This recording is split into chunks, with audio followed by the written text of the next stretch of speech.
purpose is to inform the Hajis what they should expect in Saudi Arabia, not only regarding the Hajj itself, but the organization of Hajj and the environment that they are going to for the first time for many of them.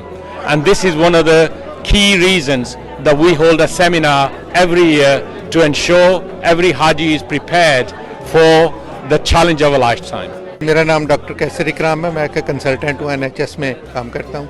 तो हज के हवाले से मैं यही कहूँगा कि वहाँ पे एक तो गर्मी काफ़ी ज़्यादा होगी। हम ये इस दफ़ा हज जो है वो मई और जून के महीने में है, तो आप सबसे ज़्यादा एहतियात आपने ये करनी है कि अपने आप को हाइड्रेटेड रखें, ज़्यादा से ज़्यादा साए में वक्त गुजारने की कोशिश करें और अपने साथ पानी की बोतल ज़रूर रखें।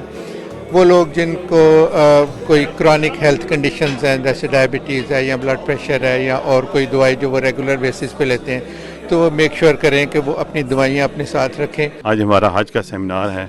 हमने ये सेमिनार इसलिए मुनक़्क़िद किया है कि हम अपने हाजी साहबान को बता सकें कि वहाँ उन्होंने क्या क्या सहूलतें मिलेंगी और क्या क्या फैसिलिटी मिलेंगी और किस तरह हज करना है, हज के मनासिक किस तरह अदा करने हैं।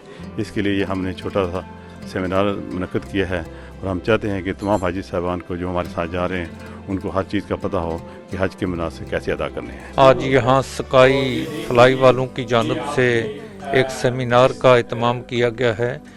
जो हाजी साहिबान अल्लाह के घर के मेहमान बनने जा रहे हैं उनकी मालूमात में इजाफे के लिए और इंतज़ामात पर तफसीली ब्रीफिंग के लिए तो बेहमद ताला जो मुंतज़मीन हैं स्काई फ्लाई के, उन्होंने बड़े ही अच्छे अंदाज में मालूमात फराहम की हैं।